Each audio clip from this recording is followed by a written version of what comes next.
Hi viewers, இன்றைக்கி நாம் 12ஆம் வகுப்பு எக்கனாமிக் புக்கு தான் வங்கியியல் பார்த்துட்டு வந்துருக்கோம். லாஸ்ட் வீடியோவில் முதன்மை வைப்புகள்லேருந்து வரைக்கும் பார்த்துருந்தோம். இந்த வீடியோவில் பொருளாதார வளர்ச்சியில் வணிக வங்கிகளின் பங்கு பார்க்கலாம். ஃபஸ்ட்டு மூலதன திரட்சி. ஒரு நாட்டில் பொருளாதார வளர்ச்சிக்கு இன்றியமையாததான மூலதன திரட்சியில் வங்கிகள் முக்கிய பங்கு வகிக்கின்றதுன்னு சொல்கிறாங்க. வணிக வங்கியானது தனது வங்கி பிரிவுகளின் கீழ் பரவலாக செயல்பட்டு பொதுமக்களின் சேமிப்பினை வைப்புகளாக திரட்ட அவைகளை உற்பத்தி நோக்கத்திற்காக கடன்களாக வழங்குகின்றது. இன்றைய நாட்களில் வங்கிகளின்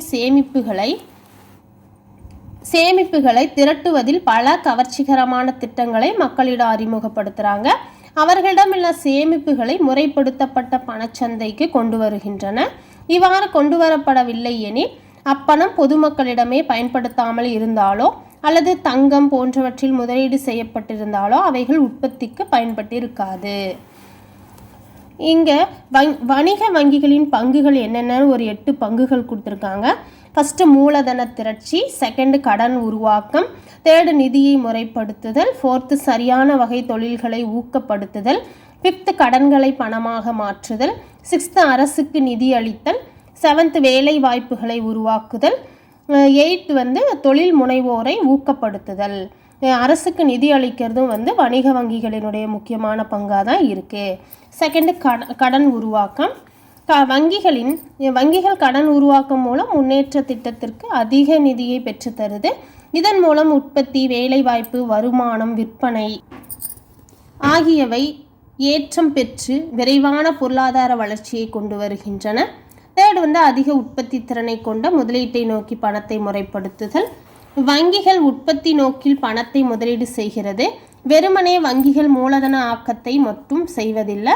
ஒரு துறையில் செய்யப்பட்ட முதலீட்டின் உற்பத்தி திறன் குறைவாக இருந்தாலும் அத்துறைக்கு வழங்கப்படும் முதலீட்டு கடனை குறைத்து கொண்டு அதிக உற்பத்தி திறன் கொண்ட துறைகளுக்கு கூடுதலாக தான் முதலீட்டுக்கான கடனை மடைமாற்றம் செய்கிறது வணிக வங்கிகள். இதனால் பொருளாதாரத்தில் முதலீட்டின் ஒட்டுமொத்த உற்பத்தி திறனும் கூடுகிறதுன்னு சொல்கிறாங்க. இவ்வகையில் வணிக வங்கிகள் பொருளாதார மேம்பாட்டிற்கு ரொம்ப உதவுகின்றன அப்படின்னு சொல்கிறாங்க. ஃபோர்த்து, சரியான தொழிற்சாலைகளை ஊக்குவிக்கிறது இவங்களுடைய பங்கு தான். வங்கிகள் சரியான தொழிலை, சரியான நபர்களை தேர்ந்தெடுத்து கடன் வழங்குவதால் தொழில் பெருக்கம் ஏற்படுவதோடு மட்டுமல்லாமல் நாட்டின் பொருளாதார வளர்ச்சியில் உதவுகின்றன. எதுனா வணிக வங்கிகள் அதை பற்றி தான் இப்போ பார்த்துட்ருக்கோம். அவங்களுடைய பங்குகள் இதில் சரியான தொழில்களை ஊக்குவிக்கிறதும் வணிக வங்கிகளுடைய முக்கியமான பங்கு தான். அதில் நாட்டின் பொருளாதார வளர்ச்சிக்கு இந்த பங்கு மிகவும் உதவுகின்றதுன்னு சொல்கிறாங்க. எந்த பொருளுக்கு அதிக தேவை உள்ளதோ அந்த பொருளை உற்பத்தி செய்யும் உற்பத்தியாளருக்கு கடன்களையும் முன்பணங்களையும் வழங்குகிறது எதுனா வணிக வங்கிகள். ஆகவே உற்பத்தியாளர்கள் தங்களது உற்பத்தி முறையின் நவீனத்தை புகுத்தணும். அந்த உற்பத்தி முறைகளில் நவீனத்தை புகுத்தி நாட்டின் தேசிய வருவாய் உயர்வுக்கு வழி செய்கின்றனர். சில சமயங்களில் முக்கியத்துவம் குறைந்த துறைகளுக்கும் கடன் வழங்குகிறது. இதனால் அமெரிக்காவில் 2017-2018 ஆண்டுகளில் ஏற்பட்டது போன்ற பொருளாதார சிக்கல்கள் ஏற்படும் சொல்லியிருக்காங்க. நெக்ஸ்ட்டு கடனை பணமாக்குதல். வணிகத்தில் எழும் குறிப்பிட்ட கால கடன்களை இடையிடையே ரொக்கமாக்கி தருவதன் மூலம் உற்பத்தி மற்றும் வணிக நடவடிக்கைகளின் சுணக்கம் ஏற்படாமல் வணிக வங்கிகள் பாதுகாக்குதுன்னு சொல்கிறாங்க. வணிகத்தை அதிகப்படுத்த கடன் அடிப்படையில் விற்பனை மேற்கொள்வதை தவிர்க்க முடியாது. ஆனால் கடன் விற்பனை முதலீட்டை முடக்கிடும் செயலை செய்கின்றது. இதனால் உற்பத்தி நடவடிக்கைகள் பாதிக்கப்படுகின்றன. கடன் விற்பனையில் கடனுக்காக உத்தரவாதமாக மாற்று சீட்டுகளை வங்கிகள் கழிவு செய்வதால் வர்த்தக நிறுவனங்கள் எந்த இடையூறுமின்றி பொருளாதார நடவடிக்கைகளை தொடர முடிகிறது. ஸ்டூடெண்ட், இந்த லெசனை, இந்த வங்கியியல் லெசனை நீங்கள் ஹெட்செட் போட்டு பொறுமையாக கேளுங்க. 1 or 2 times கேளுங்க. இது உங்களுக்கு நல்லா அண்டர்ஸ்டாண்ட் ஆகும் நான் நினைக்கிறேன். 6th, அரசிற்கு நிதி வழங்குதல். குறை வளர்ச்சி நாடுகளில் தொழில் வளர்ச்சியை மேம்படுத்தும் பணியினை அரசு மேற்கொள்கிறது. இதற்கு அதிக அளவு நிதி அரசுக்கு தேவைப்படுது. வணிக வங்கிகள் அரசிற்கு நீண்டகால கடன்களை மற்றும் குறுகிய கால கடன்களை அரசு பத்திரங்களை ஏற்பதன் வாயிலாக தான் வழங்குகிறதுன்னு சொல்கிறாங்க. இந்திய ரிசர்வ் வங்கி 2018-19 ஆண்டில் தனது உபரி நிதியிலிருந்து மத்திய அரசுக்கு ரூபாய் 68 கோடி வழங்கியுள்ளது. நல்லா நோட் பண்ணிக்கோங்க. நம்மளுடைய இந்திய ரிசர்வ் வங்கி 2018-19 ஆண்டில் தனது உபரி நிதியில் இருந்து மத்திய அரசுக்கு பாருங்கள் ரூபாய் 68 கோடி வழங்கியிருக்குன்னு சொல்லியிருக்காங்க. நெக்ஸ்ட் வேலை வாய்ப்பினை உருவாக்குது. வணிக வங்கிகள் வேலை வாய்ப்பினையும் உருவாக்குதல், அதுவும் அதனுடைய பங்காக தான் இருக்குது. வங்கிகள் தேசியமயமாக்குதலுக்கு பின் வங்கித்துறை பெருமளவும் வளர்ந்துள்ளது. வங்கிகள் தேசியமயமாக்கலுக்கு பின் தான் வங்கித்துறை பெருமளவு வளர்ந்துருக்குன்னு சொல்கிறாங்க. நிறைய எண்ணிக்கையில் கிளைகள் திறக்கப்பட்டு கடன் பெருக்கத்தினை செய்வதால் வேலை வாய்ப்புகளும் அதிகமாக உருவாகுதுன்னு சொல்கிறாங்க.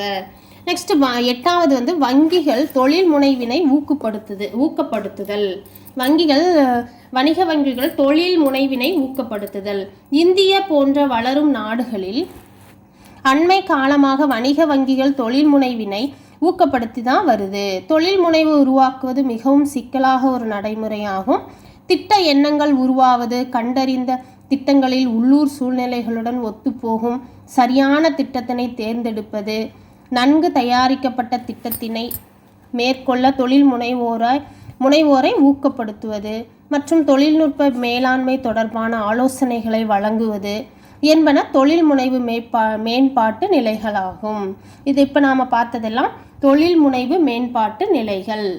நெக்ஸ்ட்டு தொழில்நுட்ப ரீதியாக சாத்தியமானதாகவும் மற்றும் பொருளாதார ரீதியாக பயனளிக்கத்தக்க மிகச்சிறந்த திட்டங்களுக்கு வங்கிகள் 100% கடன்களை அளிக்கின்றன. ஆகவே வணிக வங்கிகள் தொழில் முனைவுக்கும் நாட்டின் மேம்பாட்டிற்கும் தங்களின் சீரிய பணியினை செய்து வருகின்றன. எதுனா நாட்டின் மேம்பாட்டுக்கும் சீரிய பணிகளை செய்து வருவது வணிக வங்கிகளாக தான் இருக்குன்னு சொல்கிறாங்க. நெக்ஸ்ட்டு வங்கி இல்லாத நிதி நிறுவனங்கள். வங்கி இல்லாமலும் நிதி நிறுவனங்கள் சில இருக்குதுன்னு சொல்கிறாங்க. அதை பற்றி இங்கே கொடுத்துருக்காங்க. ஒரு வங்கி இல்லாத நிதி நிறுவனம் அல்லது வங்கி இல்லாத நிதி நிறுவனம் என்பது ஒரு நிதி நிறுவனம் ஆகும்.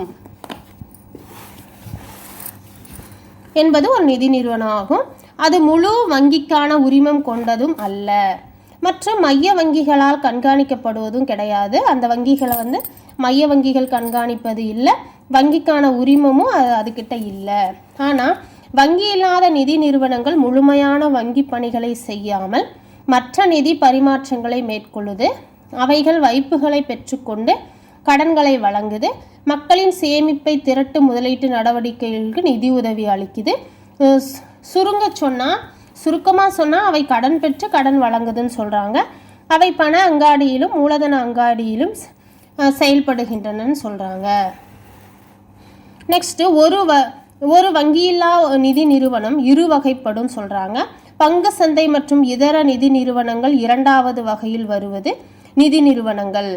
நிதி கழகங்கள், சீட்டு நிறுவனங்கள், கட்டிட சங்கங்கள், முதல்நிலை பங்கு வெளியீட்டு நிறுவனங்கள், முதலீட்டு அமைப்புகள், யூனிட் ட்ரஸ்ட் மற்றும் காப்பீட்டு நிறுவனங்கள். நெக்ஸ்ட் மைய வங்கி, சென்ட்ரல் பேங்க். இது ரொம்ப இம்பார்ட்டன்டான தான் பார்க்கலாம். மைய வங்கி ரிசர்வ் வங்கி அல்லது பணவியல் அதிகார அமைப்பு என்பது அரசின் பணம், பண அளிப்பு மற்றும் வட்டி விகிதம் ஆகியவற்றை மேலாண்மை செய்யும் ஒரு நிறுவனமாக இருக்குது மைய வங்கி. மேலும் நாட்டில் உள்ள வணிக வங்கிகளை மேற்பார்வையிடுவதும் இதன் பணியாக இருக்குது. நாட்டில் இருக்கிற மற்ற வணிக வங்கிகள்லாம் இருக்குல்ல, அதையெல்லாம் மேற்பார்வையிடுறதும் மைய வங்கியுடைய வேலையாக பணியாக இருக்குன்னு இதில் இருக்குது. நெக்ஸ்ட்டு மைய வங்கிகளின் பணிகள் என்னென்னு பார்க்கலாம். ஒவ்வொரு நாட்டின் மைய வங்கி அந்த நாட்டின் தலைமை வங்கியாக இருக்குது. ஒவ்வொரு நாட்டில் இருக்கிற மைய வங்கி அந்த நாட்டினுடைய தலைமை வங்கியாகும்னு சொல்லியிருக்காங்க. இந்தியாவில் நாட்டின் மைய வங்கி தான் அந்த நாட்டின் தலைமை வங்கியாகும். இந்தியாவில் மைய வங்கி எது அப்படின்னா இந்திய ரிசர்வ் வங்கி தான். இந்தியாவின் மைய வங்கி இந்திய ரிசர்வ் வங்கி என அழைக்கப்படுகிறது. இதெல்லாம் நல்லா நோட் பண்ணிக்கோங்க. ஒவ்வொரு நாட்டின் மைய வங்கி அந்த நாட்டின் தலைமை வங்கியாகும். இந்தியாவின் மைய வங்கி எதுனா இந்திய ரிசர்வ் வங்கி என அழைக்கப்படுகிறது. இது பணவியல் கொள்கை மூலம் பண அளிப்பினை மேலாண்மை செய்கிறது. இந்திய ரிசர்வ் வங்கி சட்டம் 1934 படி ஏப்ரல் 1, 1935 முதல் ரிசர்வ் வங்கி தனது பணியினை துவங்கியது. சட்டம் வந்து ரிசர்வ் வங்கி சட்டம் வந்து 1934 அதன்படி தான் கொண்டு வந்திருக்காங்க. ஏப்ரல் 1 1935 ஆண்டு முதல் ரிசர்வ் வங்கி தனது பணியை துவங்கி இருக்கு. அது எப்போ தொடங்கி இருக்குன்னா 1935 ஏப்ரல் 1. அப்புறம் துவக்கத்தில் வங்கியின் மூலதனம் ரூபாய் 100 மதிப்பு கொண்ட சம பங்குகளாக பிரிக்கப்பட்டு தனியார் வசம் இருந்திருக்கு. இந்திய சுதந்திரத்திற்கு பிறகு குறிப்பாக ஜனவரி 1, 1949 அன்று இந்திய ரிசர்வ் வங்கி நாட்டுடைமை ஆக்கப்பட்டது. அது வரைக்கும் வந்து தனியார் வசம் இருந்திருக்கு, பங்குகள் பிரிக்கப்பட்டு தனியார் வசம்தான் இருந்திருக்குன்னு சொல்கிறாங்க. ஆனால் இந்திய சுதந்திரத்திற்கு பிறகு தான் ஜனவரி 1 1949 தான் இந்திய ரிசர்வ் வங்கி நாட்டுடைமை ஆக்கப்பட்டிருக்கு. இது ரொம்ப இம்பார்ட்டன்ட், நல்லா நோட் பண்ணிக்கோங்க. பின்வருவன இந்திய ரிசர்வ் வங்கியின் பணிகள். இன்னும் ரிசர்வ் வங்கியின் முக்கியமான பணிகள் நிறைய இருக்குது, அதை ஒன்றா பார்க்கலாம். ரிசர்வ் வங்கியின் பணிகளில் ஃபஸ்ட்டு பண அதிகார அமைப்பு. இது இந்தியாவில் பண அளிப்பினை கட்டுப்படுத்துவதன் மூலம் அந்நிய செலாவணி பரிவர்த்தனை விகிதத்தினை நிலைப்படுத்துதல், சாதகமான செலுத்தி நிலையை பேணுதல், நிதி நிலைத்தன்மையை ஏற்படுத்துதல், பணவீக்கத்தை கட்டுப்படுத்துதல் மற்றும் வங்கி அமைப்பை உறுதியாக்குதல் ஆகியவற்றை செய்கிறது. நெக்ஸ்ட்டு செகண்ட் வந்து காகித பண வெளியீடு. காகித பண வெளியீடு வந்து இந்தியாவில் நாணயங்கள் மற்றும் ₹1 காகித பணத்தை தவிர அனைத்து வகையான காகித பணத்தை வெளியிடுவதில் முற்றுரிமை பெற்ற நிறுவனம் ரிசர்வ் வங்கி ஆகும். நல்லா நோட் பண்ணிக்கோங்க. இந்தியாவில் நாணயங்கள் மற்றும் ₹1 காகிதங்களை தவிர காகிதங்களை தவிர மற்ற அனைத்து வகையான காகித பணத்தையும் வெளியிடுவதில் முற்றுரிமை பெற்ற ஒரே நிறுவனம் இந்திய ரிசர்வ் வங்கி ஆகும். மேலும்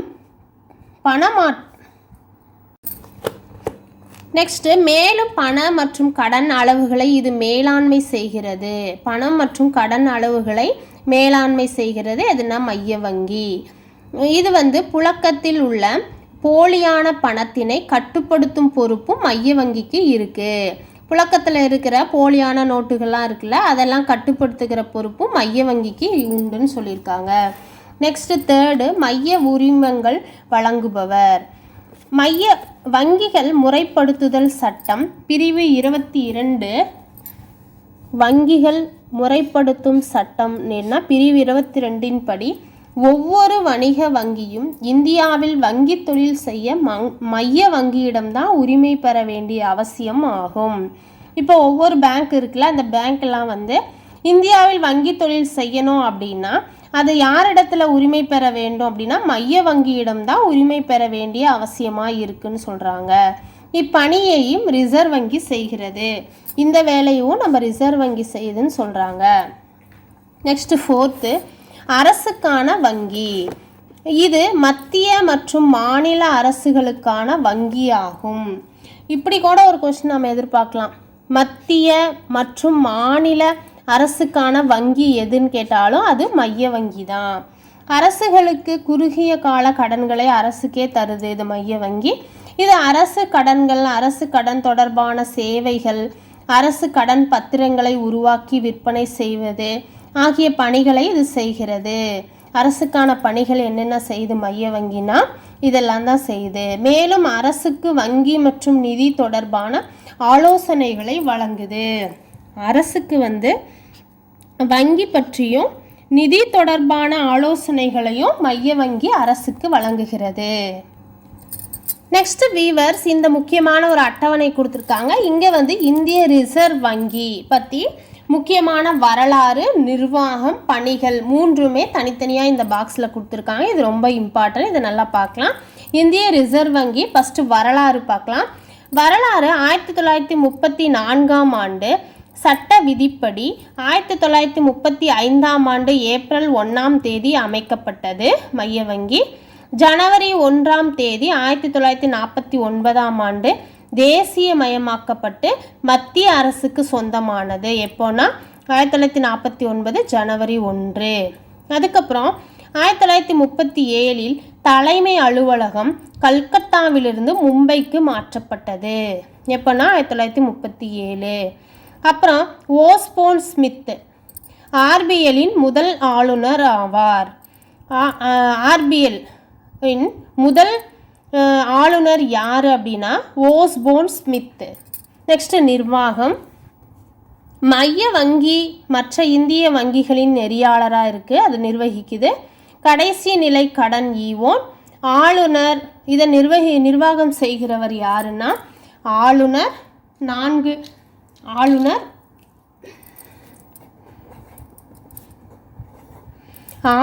4 துணை ஆளுநர்கள் மற்றும் மைய அரசால் நியமிக்கப்படும் மைய நிர்வாக குழு உறுப்பினர்கள். இவங்கெல்லாம் தான் மைய வங்கியை நிர்வாகம் செய்கிறவர்கள். யார் அப்படின்னா ஆளுநர், 4 துணை ஆளுநர்கள் மற்றும் மைய அரசால் நிர்வகிக்கப்படுகிற மைய நிர்வாக குழு உறுப்பினர்கள். நெக்ஸ்ட் பணிகள். காகித பணம் வெளியிடுதல், அரசின் வங்கிகளாக செயல்படுதல், அப்புறம் இந்திய வங்கி அமைப்புகளை நெறிப்படுத்துதல், அந்நிய செலாவணியில் பாதுகாவலன். அந்நிய செலாவணியின் பாதுகாவலன் யாருன்னா மைய வங்கி தான். கடன் அளிப்பை நெறிப்படுத்துவதல் மைய வங்கி. இந்த பிராக்கெட்டில் அரசுக்கான நிதி வருவாயை பெற்றுக்கொள்ளுதல் மற்றும் அரசின் செலவினங்களுக்கு பணம் வழங்குவதும் நம்ம மைய வங்கியுடைய இந்திய ரிசர்வ் வங்கியுடைய பணிகளாக தான் இருக்குது. அந்நிய செலாவணியின் பாதுகாவலன், இந்திய வங்கி அமைப்புகளை நெறிப்படுத்துதல், கடன் அளிப்பை நெறிப்படுத்துதல் எல்லா பணிகளையும் செய்கிறது இந்திய ரிசர்வ் வங்கி. நெக்ஸ்ட் அடுத்த பாக்ஸில் 18ஆம் நூற்றாண்டில் காகித பணம் வெளியிடும் முறை துவங்கியது. காகித பணம் வெளியிடும் முறை துவங்கிய நூற்றாண்டு எதுனா 18ஆம் நூற்றாண்டு. தனியார் வங்கிகளான வங்காள வங்கி, மும்பை வங்கி, இது ரொம்ப இம்பார்ட்டன்ட். இந்த பாக்ஸும் நல்லா பார்த்துக்கோங்க. 18ஆம் நூற்றாண்டில் தான் காகித பணம் வெளியிடும் முறை தொடங்கியிருக்கு. தனியார் வங்கிகளாக அப்போ இருந்த வங்காள வங்கி, மும்பை வங்கி மற்றும் சென்னை வங்கிகள் முதலில் காகித பணத்தை அச்சடித்தது. முதல்ல காகித பணத்தை அச்சடித்தது எதுனா தனியார் வங்கிகளான வங்காள வங்கி, மும்பை வங்கி, சென்னை வங்கிகள் தான். அப்புறம் ஷெர்ஷா சூரி என்பவரால் ரூபாய் 1க்கு 40 செம்பு நாணயங்கள் என்ற விகிதத்தில் முதல் ரூபாய் வெளியிடப்பட்டுள்ளது. ஷெர்ஷா சூரிக்கு என்பவரால் தான் ரூபாய் 1க்கு 40 செம்பு நாணயங்கள் என்ற விகிதத்தில் முதல் ரூபாய் வெளியிடப்பட்டுள்ளது. சமஸ்கிருத சொல்லான ரௌப்பியா, சமஸ்கிருத சொல் தான் இது ரௌப்பியா. இதிலிருந்து தான் ரூபாய் என்ற வார்த்தை தோன்றியது. சமஸ்கிருத சொல்லான ரௌப்பியாவிலிருந்து ரூபாய் என்ற வார்த்தை தோன்றியது. இந்தியாவின் பன்முகத்தன்மையை விளக்கும் விதமாக ஒவ்வொரு ரூபாய் நோட்டிலும் அதன் மதிப்பு 17 மொழிகளில் எழுதப்பட்டிருக்குன்னு சொல்கிறாங்க. நம்ம நோட்டில் 17 மொழிகளில் எழுதப்பட்டிருக்கு. முன்பக்கத்தில் ஆங்கிலத்திலையும் இந்தியிலையும் இருக்கும், பின்பக்கத்தில் மற்ற 15 மொழிகளிலும் இருக்குன்னு சொல்லியிருக்காங்க. இந்த பாக்ஸ் ரொம்ப இம்பார்ட்டன்ட், நல்லா நோட் பண்ணி எழுதி வச்சுக்கோங்க. நெக்ஸ்ட்டு வங்கிகளின் வங்கி யாருன்னா அதுவும் மைய வங்கி தான். 5th வங்கிகளின் வங்கி. ரிசர்வ் வங்கி, இந்திய ரிசர்வ் வங்கி தான் வங்கிகளின் வங்கி. இந்திய ரிசர்வ் வங்கி அனைத்து வங்கிகளுக்கும் தலைமை வங்கி ஆகும். அனைத்து வங்கிகளுக்கும் தலைமை வங்கி எதுன்னா இந்திய ரிசர்வ் வங்கி. இது வங்கிகளுக்கு வேண்டிய கடன்களை அளிக்கிறது, அவைகளின் வைப்புகளை ஏற்கிறது, மாற்றுச்சீட்டுகளை மறு தள்ளுபடி செய்கிறது. அதனால் இது வங்கிகளின் வங்கி எனப்படுகிறது. வங்கிகளின் வங்கி என அழைக்கப்படுவது இந்திய ரிசர்வ் வங்கி. நெக்ஸ்ட் 6th கடைநிலை கடன் ஈவோன். வணிக வங்கிகளுக்கு தீர்க்க இயலாத நிதி சிக்கல்களை ஏற்படுத்தும் போது நிதிக்கான மற்ற ஆதாரங்கள் இல்லாத சூழ்நிலையிலையும் அச்சிக்கலிலிருந்து மீள்வதற்கு இந்திய ரிசர்வ் வங்கி ஈட்டுக்கடனை அளித்து உதவுதுன்னு சொல்கிறாங்க. நெக்ஸ்ட் 7th தீர்வாக செயல்படுகின்றது. எப்படின்னா வங்கிகளுக்கிடையே நடக்கும் பரிவர்த்தனைகளை தனது 14 தீர்வகங்களை கொண்டு ரிசர்வ் வங்கி. ரிசர்வ் வங்கி எத்தனை தீர்வகங்கள் வைத்திருக்குதுன்னா 14 தீர்வகங்களை வச்சிருக்குது இந்திய ரிசர்வ் வங்கி. அதன் மூலமாக தான் அது சமன் செய்கிறதுன்னு சொல்கிறாங்க. இது நல்லா நோட் பண்ணிக்கோங்க. 14 தீர்வகங்களை கொண்டு இந்திய ரிசர்வ் வங்கி சமன் செய்கிறது. பரிவர்த்தனை கருவிகளை பரிமாற்றிக்கொள்ள உதவுவதுடன் பரிவர்த்தனை தொடர்பான அறிவுறுத்தல்களையும் இது வழங்குதுன்னு சொல்கிறாங்க. அறிவுரைகளையும் வழங்குகிறதுன்னு சொல்கிறாங்க. நெக்ஸ்ட் அந்நிய செலாவணி பாதுகாவலன் யாருன்னா நம்ம இந்திய ரிசர்வ் வங்கி தான். இது அந்நிய செலாவணி இருப்புகளை பாதுகாக்கும் பணியினை செய்கிறது. அந்நிய செலாவணி இருப்புகளை பாதுகாக்கும் பணியினை செய்கிறது. இதெல்லாம் நான் திரும்ப திரும்ப படிக்கிறேன். ஆனால் இது ரொம்ப இம்பார்ட்டன்ட், அதனால தான் நான் திரும்ப திரும்ப படிக்கிறேன். 1999 ஆண்டு தான் அந்நிய செலாவணி மேலாண்மை சட்டம் கொண்டு வரப்பட்டிருக்கு. அந்நிய செலாவணி மேலாண்மை சட்டம் 1999 கொண்டு வரப்பட்டிருக்கு. அந்நிய செலாவணியின் பாதுகாவலன் இந்திய ரிசர்வ் வங்கி. இந்த சட்டத்தின்படி தான் இது அந்நிய செலாவணி மேலாண்மையையும் நிர்வகிப்பனையும் மேற்கொள்ளுகிறது. அந்நிய பணத்திற்கு எதிராக இந்திய ரூபாயின் பரிமாற்ற விகிதத்தை நிலைப்படுத்துவதற்காக வெளிநாட்டு பணங்களை அவ்வப்போது வாங்கி விற்கும் நடவடிக்கையில் ஈடுபடுகிறது. நெக்ஸ்ட் 9 பொருளாதாரத்தை நெறிப்படுத்துகிறது. எதுனா இந்திய ரிசர்வ் வங்கி பணவியல் கொள்கையை அடிப்படையாக கொண்டு பொருளாதாரத்தை நெறிப்படுத்தி விரும்பத்தக்க பாதையில் கொண்டு செல்கிறது. மேலும் தேசிய வருவாய், வேலைவாய்ப்பு, செலவு, சேமிப்பு, முதலீடு போன்ற முக்கிய குறியீடுகளை தொடர்ந்து கண்காணித்து நெறிப்படுத்துகிறது இந்திய ரிசர்வ் வங்கி. நெக்ஸ்ட் 10 அரசு கடன் பத்திரங்களை நிர்வகிக்கிறது. குறிப்பிட்ட சதவீதத்திலான சொத்துக்கள் மற்றும் பொறுப்புகளை அரசின் கடன் பத்திரங்களாக கொண்டுள்ள நிறுவனங்கள் இந்திய ரிசர்வ் வங்கி கண்காணிப்பில் தான் நிர்வகிக்கின்றது. 11 செலுத்துதல் மற்றும் தீர்வு செய்வதில் நெறியாளராகவும் மேலாளராகவும் செயல்படுகிறது. எதுனா இந்திய ரிசர்வ் வங்கி. 2007 ஆண்டு செலுத்துதல் மற்றும் தீர்வு சட்டம் எப்போனா 2007 செலுத்துதல் மற்றும் தீர்வு சட்டம் கொண்டு வரப்பட்டிருக்கு.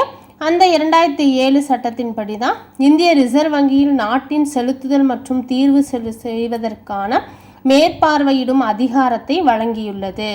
எதுனா ஆக்ட் 2007 தான் வழங்கியிருக்கு. இது கூட கொஸ்டினாக நம்ம எதிர்பார்க்கலாம். இந்திய ரிசர்வ் வங்கிக்கு நாட்டின் செலுத்துதல் மற்றும் தீர்வு செலுத்துவதற்கான மேற்பார்வையிடும் அதிகாரத்தை வழங்கியுள்ள ஆக்ட் எது அப்படின்னு கேட்டாங்கன்னா 2007. ஆகவே ரிசர்வ் வங்கி பாதுகாப்பான மற்றும் திறமையான செலுத்துதல் மற்றும் தீர்வுகளை மேற்பார்வையிடுவதன் மூலம் மேம்பாட்டிற்கு வழிவகுக்கின்றன சொல்கிறாங்க. 12 மேம்பாட்டு பணி. இந்திய ரிசர்வ் வங்கி சிறந்த வங்கி அமைப்பினை ஏற்படுத்துவதில் முக்கிய பங்கு வகிக்கின்றது. அதன் மூலம் சிறந்த உற்பத்தி திறன் கொண்ட துறைகளுக்கு கடன்கள் வழங்குவதை உறுதி செய்கிறது. தேசிய குறிக்கோள்களை நிறைவேற்றும் வகையில் பல்வேறு பரந்த மேம்பாட்டு பணிகளை மேற்கொள்கிறது.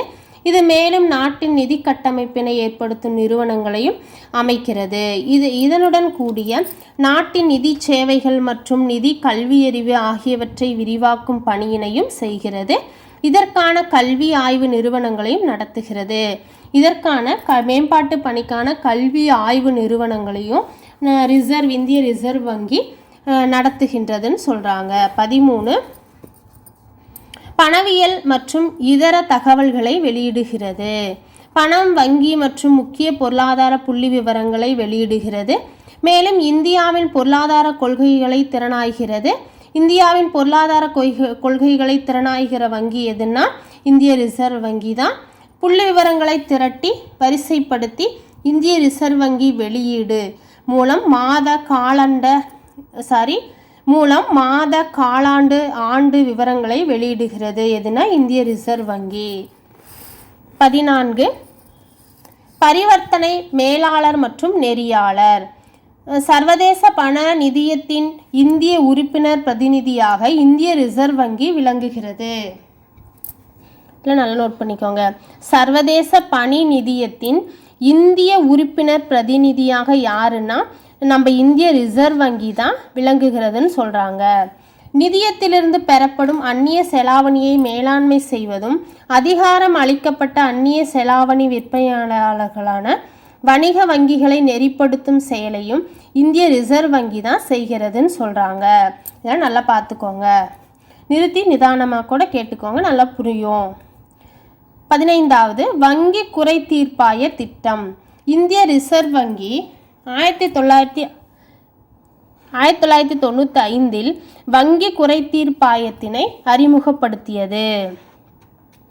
வங்கி குறை தீர்ப்பாயம் இருக்குது, அது 1995 இந்திய ரிசர்வ் வங்கி தான் வங்கி குறை தீர்ப்பாயத்தை அறிமுகப்படுத்தியது. நெக்ஸ்ட், இத்திட்டத்தின் கீழ் வங்கிகள் தொடர்பாக ரிசர்வ் வங்கிக்கு வரும் அனைத்து புகார்கள் மற்றும் மேல்முறையீடுகளை வங்கி குறை தீர்ப்பாயம் கலைக்கிறது. இணைய வழியில் வரும் புகார்கள் உட்பட அனைத்து வழிகளில் வரும் புகார்களையும் இந்த குறை தீர்ப்பாயம் தான் கணக்கில் எடுத்துக்கொள்கிறது. எதுனா இந்திய ரிசர்வ் வங்கியால் கொண்டு வரப்பட்ட 1995 கொண்டு வரப்பட்ட வங்கி குறை தீர்ப்பாயம் தான் இந்த குறைகளையெல்லாம் கணக்கில் எடுத்துக்குதுன்னு கொடுத்துருக்காங்க.